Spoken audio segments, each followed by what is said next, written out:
లక్ష్మీం క్షీరసముద్రరాజతనయాం శ్రీరంగధామేశ్వరీం దాసీభూతసమస్తదేవవనితాం లోకైకదీపాంకురాం శ్రీమన్మందకటాక్షలబ్ధవిభవద్బ్రహ్మేంద్రగంగాధరాం త్వాం త్రైలోక్యకుటుంబినీం సరసిజాం వందే ముకుందప్రియాం. లక్ష్మీహృదయ స్తోత్రం. ఎట్లయితే సర్వవ్యాపకత్వము కలిగినటువంటి మహావిష్ణువు యొక్క శ్రీమన్నారాయణుని యొక్క పరమాత్ముని యొక్క నారాయణ హృదయం యొక్క విశిష్టతను తెలుపుకున్నామో, అలాగే లక్ష్మీ హృదయం సమస్త సృష్టి సమస్త ప్రకృతి అంతా కూడా లక్ష్మీ స్వరూపం. ఈ ప్రకృతిని ఎప్పుడైతే ఆరాధిస్తామో, ప్రకృతిలో ప్రతి చోట లక్ష్మీప్రదముగా ఎప్పుడైతే చూస్తామో, దర్శించగలుగుతామో, అప్పుడే మనకు సమస్త సంపదలు నెల ఉంటాయి. మన ఇండ్లల్లో, మన కుటుంబాలలో, మన జీవితాలలో. ఈ లక్ష్మి అంటే కేవలం ద్రవ్యము అంటే డబ్బు మాత్రమే లక్ష్మి అని అనుకోవక్కర్లేదు.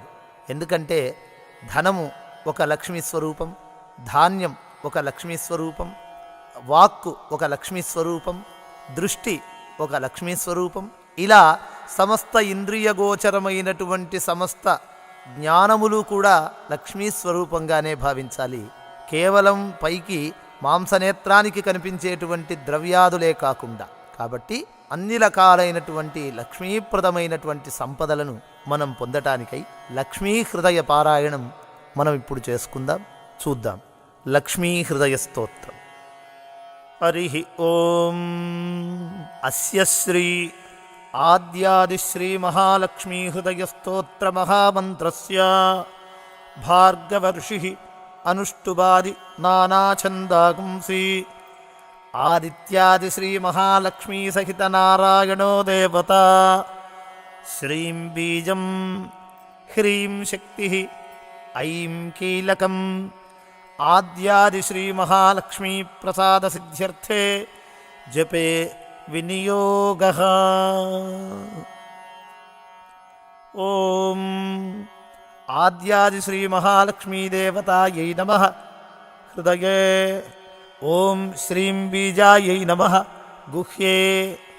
హ్రీం శక్త్యై నమః పాదయోః. ఐం బలాయై నమః మూర్ధాదిపాదపర్యంతం విన్యసేత్.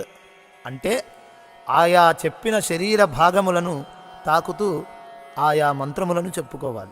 ఓం శ్రీం హ్రీం ఐం కరతలకరపార్శ్వయోః.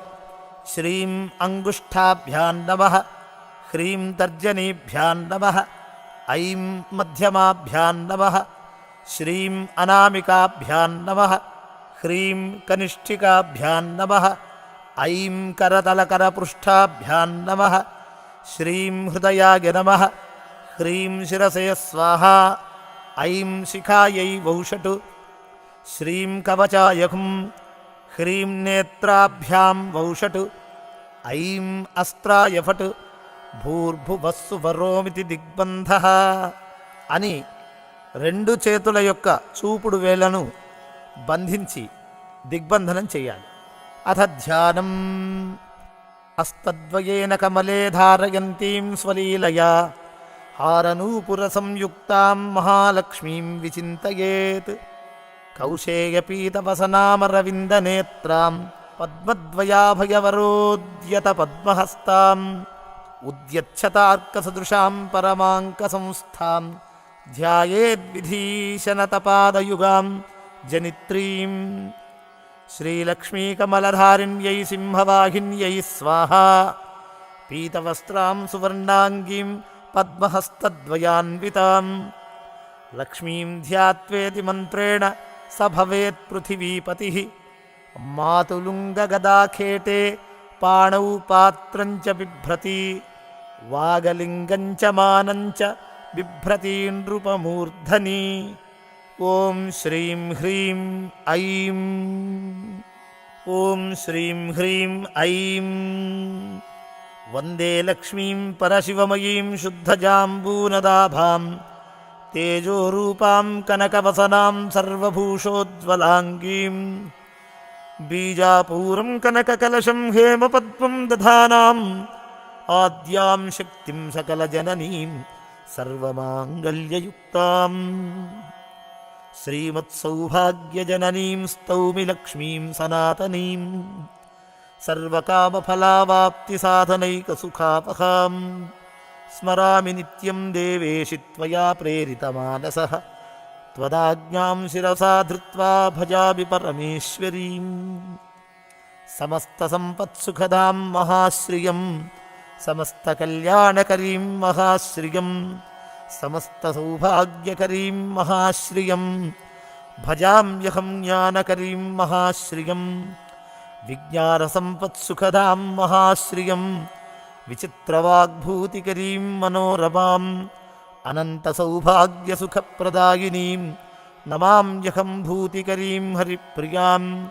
समस्तभूतान्तरसंस्थिता त्वं समस्तभक्तेश्वरि विश्वरूपे तन्नास्ति त्वद्व्यतिरिक्तवस्तु त्वत्पादपद्मं प्रणमाम्यहं श्रीः दारिद्र्यदुःखौघतमो निहन्त्रि त्वत्पादपद्मं मयि सन्निधत्स्व दीनार्तिविच्छेदनहेतुभूतैः कृपाकटाक्षैरभिषिञ्च मां श्रीः विष्णुस्तुतिपरां लक्ष्मीं स्वर्णवर्णस्तुतिप्रियां वरदाभयदां देवीं वन्दे त्वां कमलेक्षणे अम्ब प्रसीद करुणापरिपूर्णदृष्ट्या मां त्वत्कृपाद्रविणगेहमिमं कुरुष्व आलोकय प्रणतहृद्गतशोकहन्त्रि त्वत्पादपद्मयुगलं प्रणमाम्यहं श्रीः शान्त्यै नमोऽस्तु शरणागतरक्षणायै कान्त्यै नमोऽस्तु कमनीयगुणाश्रयायै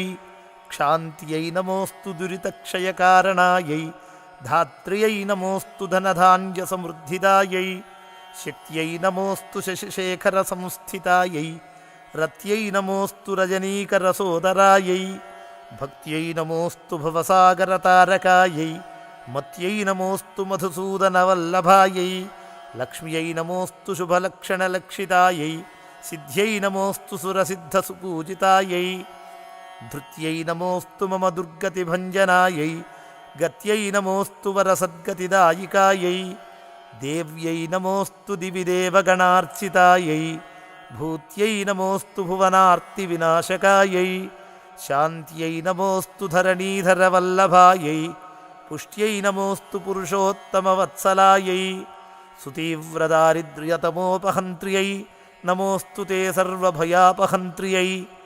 श्रीविष्णुवक्षस्थलसंस्थितायै नमो नमः सर्वविभूतिदायै जयतु जयतु लक्ष्मीर्लक्षणालङ्कृताङ्गी जयतु जयतु पद्मा पद्मसद्माभिवन्द्या जयतु जयतु विद्या विष्णुवामाङ्कसंस्था जयतु जयतु सम्यक् सर्वसम्पत्करश्रीः जयतु जयतु देवी देवसङ्घाभिपूज्या जयतु भद्रा भार्गवी भाग्यरूपा जयतु जयतु नित्या निर्मलज्ञानवेद्या जयतु जयतु सत्या सर्वभूतान्तरस्था जयतु जयतु नित्या निर्मलज्ञानवेद्या जयतु जयतु सत्या सर्वभूतान्तरस्था जयतु जयतु रम्या रत्नगर्भान्तरस्था जयतु जयतु शुद्धा शुद्धजाम्बूनदाभा जयतु जयतु शान्ता कान्तिमद्भासिताङ्गी जयतु जयतु शान्ता शीघ्रमागच्छ सौम्ये यस्याः कलायाः कमलोद्भवाद्या रुद्राश्च शक्रप्रमुखाश्च देवाः जीवन्ति सर्वेऽपि सशक्तयस्ते प्रभुत्वमाप्ताः परमायुषस्ते मुखबीजम् ॐ ह्रां ह्रीं आं यं दुं लं वं लिलेखनिटिले विधिर्मम लिपिं विसृज्यान्तरं त्वया विलिखितव्यमेतदिति तत्फलप्राप्तये तदन्तिकफलं स्फुटं कमलवासिनि श्रीरिमां समर्पय समुद्रिकां सकलभाग्यसंसूचिकां पादबीजम् ॐ आं ईं ऐं ऐं कं लं रं कलया ते यथा देवि जीवन्ति सचराचराः तथा सम्पत्करी लक्ष्मी सर्वदा सम्प्रसीद मे। यथा विष्णुर्ध्रुवं नित्यं स्वकलां सन्यवेशयत् तथैव स्वकलां लक्ष्मीमयि सम्यक् समर्पय। सत्यसौख्यप्रदे देवि भक्तानामभयप्रदे अचलां कुरु यत्नेन कलां मयि निवेशितां। मुदास्तां मत्फाले परमपदलक्ष्मीस्फुटकला सदा वैकुण्ठश्रीर्निवसतु कला मे नयनयोः। वसेत्सत्ये लोके मम वचसि लक्ष्मीर्वरकला श्रियस्वेतद्वीपे निवसतु कला मे स्वकरयोः।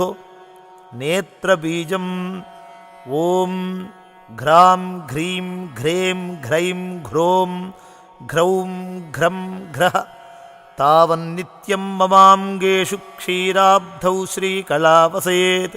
सूर्याचन्द्रमसौ यावत्तावल्लक्ष्मीपतिश्रियौ सर्वमङ्गलसम्पूर्णा सर्वैश्वर्यसमन्विता आद्यादिश्रीमहालक्ष्मीत्वत्कलामयि तिष्ठतु। अज्ञानतिमिरं हन्तुं शुद्धज्ञानप्रकाशिका सर्वैश्वर्यप्रदा मेस्तु त्वत्कलामयि संस्थिता। अलक्ष्मीं हरतु क्षिप्रं तमः सूर्यप्रभा यथा वितनोतु मम श्रेयः त्वत्कलामयि संस्थिता। ऐश्वर्यमङ्गलोत्पत्तिस्त्वत्कलायां निधीयते ऐश्वर्यमङ्गलोत्पत्तिः त्वत्कलायां निधीयते। मयि तस्मात् कृतार्थोऽस्मि पात्रमस्मि स्थितेस्तव। भवदावेशभाग्यार्हो भाग्यवानस्मि भार्गवी त्वत्प्रसादात् पवित्रोऽहं लोकमातर्नमोऽस्तु ते। पुनासि मां त्वत्कलयैव यस्मात् अतः समागत्य ममाग्रतस्त्वं। परं पदं श्रीर्भव सुप्रसन्ना मय्यच्युतेन प्रविशादिलक्ष्मीः। श्रीवैकुण्ठस्थिते लक्ष्मीसमागच्छ ममाग्रतः। नारायणेन सह मां कृपादृष्ट्यावलोकय। सत्यलोकस्थिते लक्ष्मीत्वं ममागच्छ सन्निधिं। वासुदेवेन सहिता प्रसीद वरदा भव। श्वेतद्वीपस्थिते लक्ष्मीः शीघ्रमागच्छ सूरते। विष्णुना सहिता देवि जगन्मातः प्रसीद मे। क्षीराम्बुधिस्थिते लक्ष्मीसमागच्छ समाधवे। त्वत्कृपादृष्टिसुधया सततं मां विलोकय। रत्नगर्भस्थिते लक्ष्मीपरिपूर्णहिरण्मयि समागच्छ समागच्छ स्थित्वाशु पुरतो मम। स्थिरा भव महालक्ष्मि निश्चला भव निर्मले। प्रसन्नकमले देवि प्रसन्नहृदया भव। श्रीधरे श्रीमहालक्ष्मि त्वदन्तस्थं महानिधिं शीघ्रमुद्धृत्य पुरतः प्रदर्शय समर्पय। वसुन्धरे श्रीवसुदे वसुदोग्धृकृपामयि त्वत्कुक्षिगतसर्वस्वं शीघ्रं मे सम्प्रदर्शय। विष्णुप्रिये रत्नगर्भे समस्तफलदे शिवे त्वद्गर्भगतहेमादीन् सम्प्रदर्शय दर्शय। रसातलगते लक्ष्मि शीघ्रमागच्छ मे पुरः।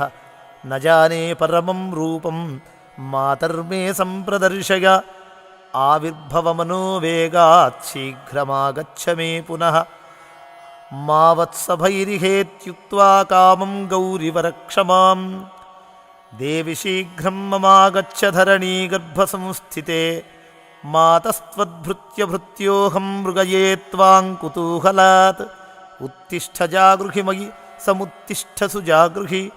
अक्षयान् हेमकलशान् सुवर्णेन सुपूरितान् निक्षेपान् मे समाकृष्य समुद्धृत्य ममाग्रतः।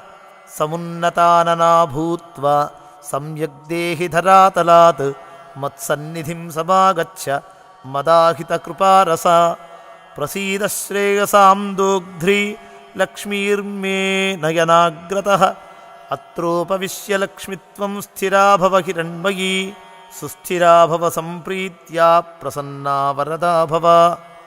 आनीतांस्तु त्वया देवि निधीन् वै सम्प्रदर्शय अद्य क्षणेन सहसा दत्त्वा संरक्ष मां सदा मयि तिष्ठ तथा नित्यं यथेन्द्रादिषु तिष्ठसि अभयं कुरु मे देवि महालक्ष्मि नमोऽस्तु ते समागच्छ महालक्ष्मि शुद्धजाम्बूनदस्थिते प्रसीद पुरतः स्थित्वा प्रणतं मां विलोकय लक्ष्मीर्भुवं गता भासि यत्र यत्र हिरण्मयी तत्र तत्र स्थिता त्वं मे तव रूपं प्रदर्शय क्रीडन्ती बहुधा भूमौ परिपूर्णकृपामयी मम मूर्धनिते हस्तम् अविलम्बितमर्पय फलभाग्योदये लक्ष्मि समस्तपुरवासिनी प्रसीद मे महालक्ष्मि परिपूर्णमनोरथे अयोध्यादिषु सर्वेषु नगरेषु समास्थिते वैभवैर्विविधैर्युक्तैः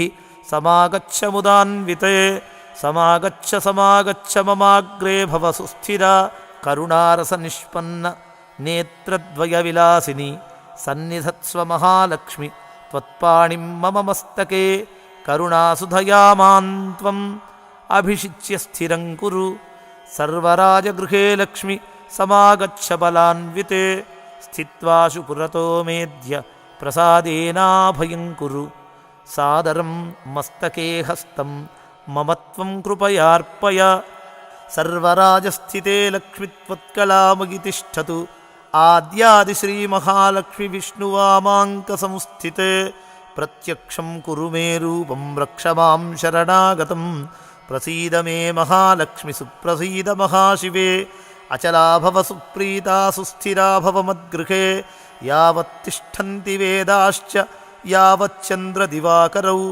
यावद्विष्णुश्च यावत्त्वं तावत् कुरु कृपां मयि चान्द्रीकला यथा शुक्ले वर्धते सा दिने दिने तथा दया ते मय्येव वर्धतामभिवर्धताम् यथा वैकुण्ठनगरे यथा वै क्षीरसागरे तथा मद्भवने तिष्ठ स्थिरं श्रीविष्णुना सह योगिनां हृदये नित्यं यथा तिष्ठसि विष्णुना तथा मद्भवने तिष्ठ स्थिरं श्रीविष्णुना सह नारायणस्य हृदये भवती यथास्ते नारायणोऽपि तव हृत्कमले यथास्ते नारायणस्त्वमपि नित्यविभू तथैव तौ तिष्ठतां हृदयमापि दयान्वितौ श्रीः विज्ञानवृद्धिं हृदये कुरु श्रीः सौभाग्यवृद्धिं कुरु मे गृहे श्रीः दयासु वृष्टिं कुरुतां मयि श्रीः सुवर्णवृष्टिं कुरु मे करे श्रीः नमान्त्यजेथाश्रितकल्पवल्लि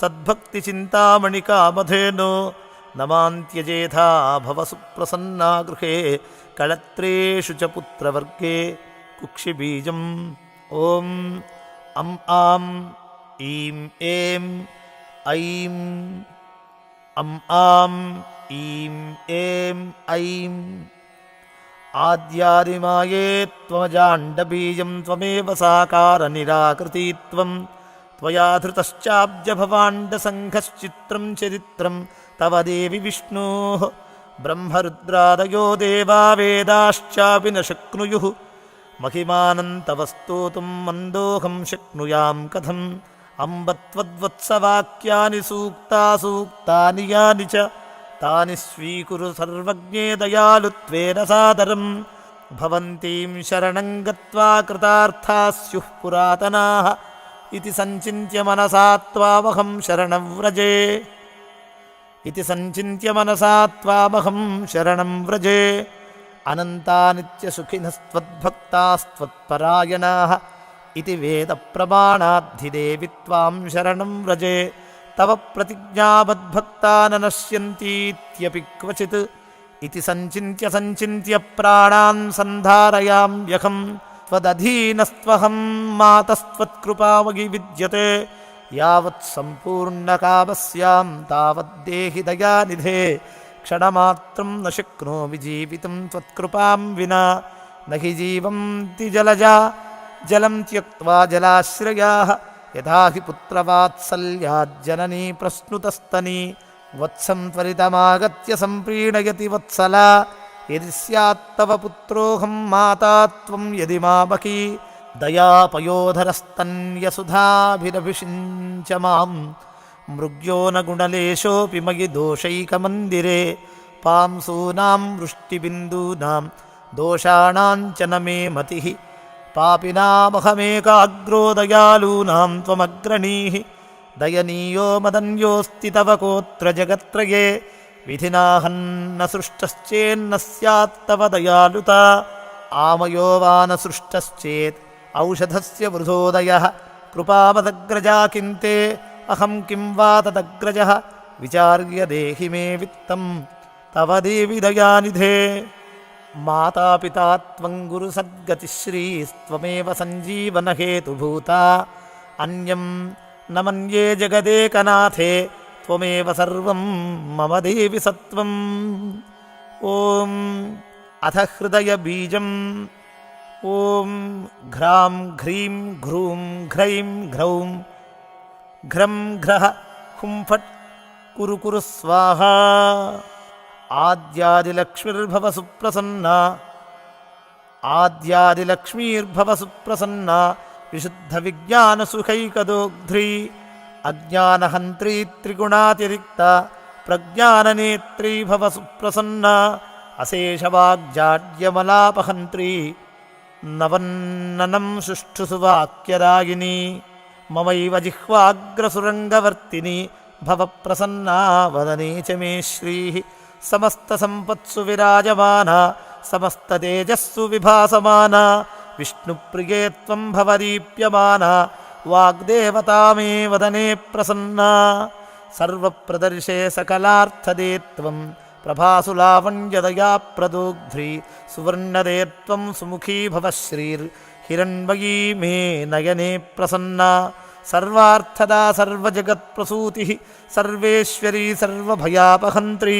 सर्वोन्नता त्वं सुमुखी च नः श्रीः हिरण्मयी मे भव सुप्रसन्ना समस्तविघ्नौघविनाशकारिणी समस्तभक्तोद्धरणे विचक्षणा अनन्तसम्मोदसुखप्रदायिनी हिरण्मयी मे नयने प्रसन्ना देवि प्रसीद दयनीयतमाय मह्यं देवाधिनाथ भवदेवगणादिवन्द्ये मातस्तथैव भव सन्निहितादृशोर्मे पत्या समं मम मुखे भव सुप्रसन्ना मा वत्सभैरभयदानकरोर्पितस्ते मौलौ ममेति मयि दीनजनानुकम्पे मातः समर्पय मुदा करुणाकटाक्ष माङ्गल्यबीजमखिमानमजन्ममातः कण्ठबीजम् ॐ श्रां श्रीं श्रूं श्रैं श्रौं श्रं श्राः कटाक्षैः कामधुक् तव मनस्तु चिन्तामणिः करः सुरतरुः सदा नवनिधिस्त्वमेवेन्दिरे भवेत्तदवदया रसो रसरसायनं चान्वहं मुखतव कलानिधिर्विविधवाञ्छितार्थप्रदं यथा रसस्पर्शनतो यशोऽपि सुवर्णता स्यात् कमले तथा ते कटाक्षसंस्पर्शनतो जनानामङ्गलानामपि मङ्गलत्वं देहीति नास्तीति वचः प्रवेशाद्भीतो रमे त्वां शरणं प्रपद्ये अतः सदास्मिन्नभयप्रदा त्वं सहैव पत्या मम सन्निधेहि कल्पद्रुमेण मणिना सहिता सुरभ्या श्रीस्ते कलामयि रसेन रसायनेन आस्तामतो मम च दृक्करपाणिपाद स्पृष्ट्या सुवर्णवपुषस्थिरजङ्गमास्युः आद्यादिविष्णो स्थिरधर्मपत्नित्वमम्ब पत्या मम सन्निधेहि आद्यादिलक्ष्मित्वदनुग्रहेण पदे पदे मे निधिदर्शनं स्यात् आद्यादिलक्ष्मीहृदयं पठेद्यः स राज्यलक्ष्मीम् अचलां तनोति महादरिद्रोऽपि भवेद्धनाढ्यः तदन्वये श्रीस्थिरतां प्रयाति यस्य स्मरणमात्रेण तुष्टा स्याद्विष्णुवल्लभा तस्याभीष्टं ददात्याशु तं पालयति पुत्रवत् इदं रहस्यं हृदयं सर्वकापफलप्रदं जपः पञ्चसहस्रन्तु पुरश्चरणमुद्यते त्रिकालमेककालं वानरो भक्तिसमन्वितः यः पठेत् शृणुयाद्वापि स याति परमां श्रियं महालक्ष्मीं समुद्दिश्य निशिभार्गववासरे इदं श्रीहृदयं जप्त्वा पञ्चवारं धनी भवेत्। అనేన హృదయేన్నాన్నం గర్భిణ్యా అభిమంత్రితం దదాతి తత్కులే పుత్రో జాయతే శ్రీపతి స్వయం నరేణాప్యథవా నార్యా లక్ష్మీహృదయమంత్రితే జలే పీతే చ తద్వంశే మందభాగ్యో న జాగతే య ఆశ్వయుగ్మాసి చ శుక్లపక్షే రమోత్సవే సన్నిహితే చ భక్త్యా పఠేత్తథైకోత్తరవారవృద్ధ్యా లభేత సౌవర్ణమయీం సువృష్టిం య ఏకభక్త్యాన్వహమేకవర్షం విశుద్ధధీః సప్తతివారజాపి సమందభాగ్యోపి రమాకటాక్షాద్ భవేత్ సాహస్రాక్షశతాధికశ్రీః శ్రీశాంఘ్రిభక్తిం హరిదాసదాస్యం ప్రసన్నమంత్రార్థదృఢైకనిష్టాం గురోస్మృతిం నిర్మలబోధబుద్ధిం ప్రదేహి మే తే పరమం పదం శ్రీః పృథ్వీపతిత్వం పురుషోత్తమత్వం విభూతివాసం వివిధార్థసిద్ధిం సంపూర్ణకీర్తిం బహువర్షభోగం ప్రదేహి మే లక్ష్మి పునఃపునస్త్వం వాదార్థసిద్ధిం బహులోకవశ్యం వయస్థిరత్వం లలనాసుభోగం పౌత్రాదిలబ్ధిం సకలార్థసిద్ధిం ప్రదేహి మే భార్గవి జన్మజన్మని సువర్ణవృద్ధిం కురు మే గృహే శ్రీః సుధాన్యవృద్ధిం కురు మే గృహే శ్రీః కళ్యాణవృద్ధిం కురు మే గృహే శ్రీః విభూతివృద్ధిం కురు మే గృహే శ్రీః ఇత్యథర్వణరహస్యే ఉత్తరభాగే ఆద్యాది శ్రీమహాలక్ష్మీ హృదయ స్తోత్రం. ఈ రహస్యకరమైనటువంటి స్తోత్రాన్ని త్రికాల సంధ్యలో గాని చివరికి రోజుకు ఒక్కమారు గాని భక్తి సమన్వితులై ఎవరు పారాయణ చేస్తారో వారికి విశేషమైనటువంటి ధనధాన్య సంపదలు లభిస్తాయి అని ఫలశ్రుతి చెబుతుంది. భార్గవవాసరే ప్రతి శుక్రవారము ఈ లక్ష్మీహృదయ స్తోత్రాన్ని ఎవరైతే 5 మార్లు పారాయణ చేస్తారో వాళ్ళు ప్రత్యేకమైనటువంటి ధనధాన్య సంపదలు కలిగి ఉండటమే కాకుండా తమ ఇంటిలో లక్ష్మీదేవిని సంపదలను స్థిరంగా ఉంచుకుంటారు, ఎటువంటి దారిద్ర్యము అనుభవించకుండా. ప్రత్యేకించి లక్ష్మీదేవి పతితో సహా అంటే శ్రీ మహావిష్ణువుతో సహా వారి ఇంట్లో కొలువు ఉంటుంది. ఈ స్తోత్రాన్ని ఎవరైతే ప్రతి శుక్రవారము 5 మార్లు పారాయణ చేస్తారో వారి ఇంట్లో అని ఫలశ్రుతి చెబుతుంది. అలాగే ఆశ్వయుజ మాసంలో అంటే శరన్నవరాత్రి కాలంలో, అలాగే కార్తీక మాసంలో ఇలా ప్రత్యేకమైనటువంటి అనేక సందర్భాలలో ఈ యొక్క స్తోత్రాన్ని ఎవరైతే భక్తి శ్రద్ధలతో పారాయణ చేస్తారో వారికి సమస్త సంపదలు వనకూరడమే కాకుండా వారి యొక్క దాంపత్యం అన్యోన్యంగా ఉండటం, వారికి సత్సంతాన సౌభాగ్యాలు కలగటం, 10 మందితో స్నేహ లాభాదులు కలగటం ఇవన్నీ కూడా సిద్ధిస్తాయి అని చెబుతున్నాయి శాస్త్రాదులు. కాబట్టి ఈ లక్ష్మీహృదయ స్తోత్రాన్ని పారాయణ చేసుకుని ఫలితాన్ని పొంది తరిద్దాం.